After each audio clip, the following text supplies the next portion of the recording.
So the way it's left is, given what I just said today, given what I told everyone in the bar last night, has anyone got any questions or want me to elaborate on anything? Or have I worn you all out? Just by the terminology, prior year you can only go back 1 year. Right. How far back can you go? A prior year adjustment is a fundamental change in the accounts. But what you can do for accounts doesn't necessarily have the same bearing on tax. So the short answer to your question is you may not be able to adjust years prior to one for tax, although you can for accounts. But it's not all bad, because there may be other mitigating factors with capital allowances. For the sake of argument, they may have items they put in the balance sheet, you can't change them, but you maybe don't claim capital allowances on them if the previous guy hadn't claimed capital allowances. So a lot of things that you can have in the balance sheet is not all bad, because if you have something called AIAs, annual investment allowance, you can claim up to 100% relief on those. So if it is eligible for that, you may be able to put it in if someone hasn't. So you just really have to see what you get presented with, and you get handover information from the previous accounts. If you ask them enough questions, you should get capital allowances computation, corporation tax computation, CT 600s, things like that. People think that they can do their own accounts. In the old days it was easier. Now you have something with a revenue called IXBRL. IXBRL is a computer embedded language, which means that when you file accounts for the revenue, you have to tag certain items. So even though you may be able to type your accounts up in Word or something like that, they have to be filed under XBL with corporation tax computations, CT 600s, etc. So there's more information you have to provide them now. And the idea is, without being touched by a human hand, you can create a revenue inquiry just by submitting the accounts, because they'll have exception reports for things when they're filed.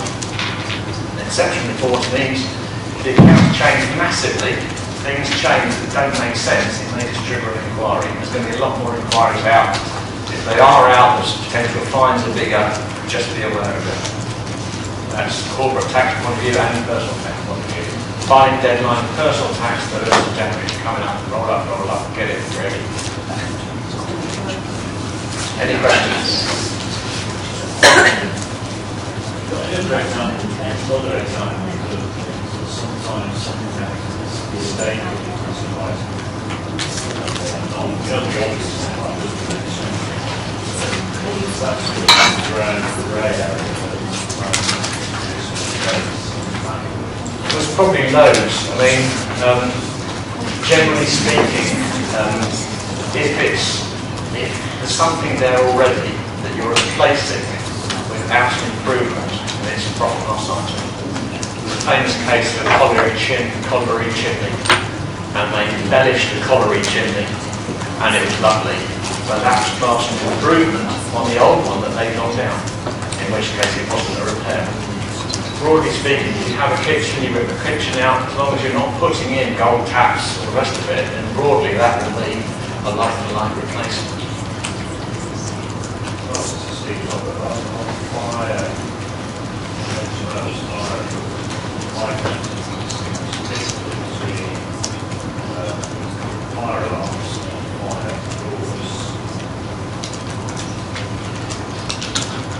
There's a different class of capital allowances. You can have a number of different allowances called enhanced capital allowances.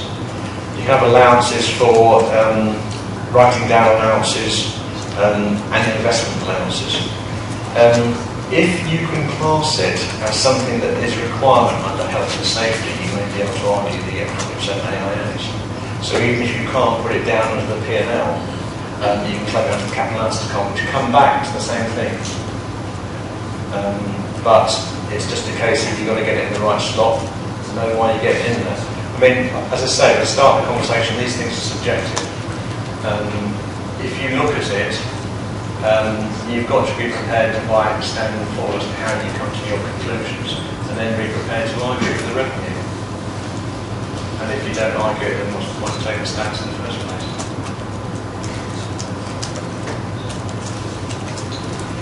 Can the cost of an accountant's invoice for doing personal tax returns be offset as a company expense? You're trying to ask me here so I don't charge you. What happens is that a personal tax return, if you have rental income, then the chances are that you can offset the cost of the personal tax return in your personal accounts. And for doing the corporate accounts, the corporate tax returns, then you offset the accountancy fee in the company's accounts. So you should get relief, but where you get your relief? But you would get it somewhere. So that's the idea. Let's go.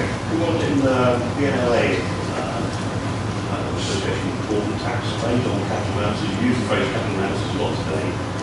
Your view on that connection or that service there?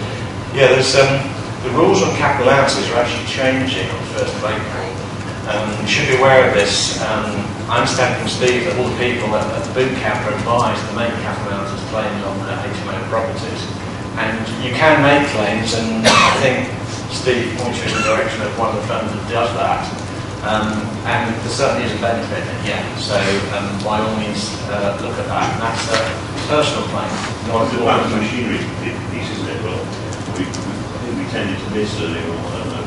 Yeah, what you can find is that the claim is made by the owner, and the owner of the property is an individual as opposed to the company. So the individual would make a claim.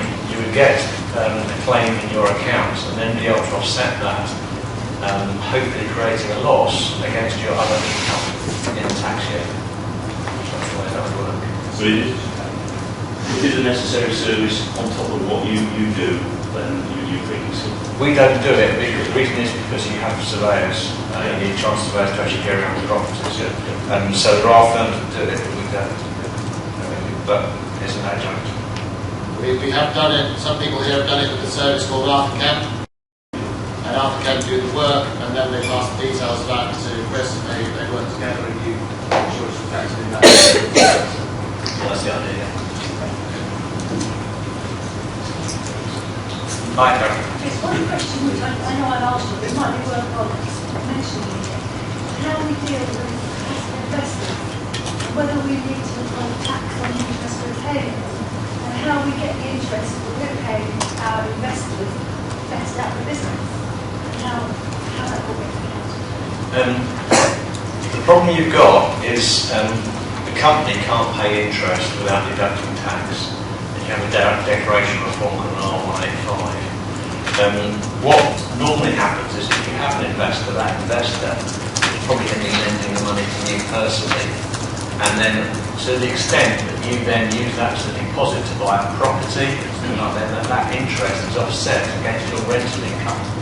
Because you would then rent that property as a freeholder to your limited company that has a head lease. The limited company then sublets it to HMO tenants in the form of ASTs, short hold tenancy. So what you're doing is you will be claiming tax relief for the interest you pay that you pay gross to your lender in your rental accounts. The loan is to you personally, and you're using that money presumably to pay for a deposit on a property you're buying. So therefore you would own the property, and that is a cost of buying that property. That's an interest cost. No different from if you paid the interest to a building society. You're claiming relief on that cost, and then you offset that interest against your rental income in your rental accounts.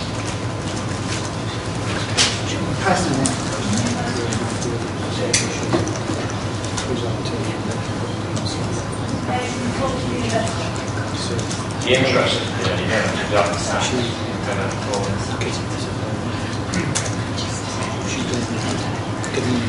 Okay. Thank you very much.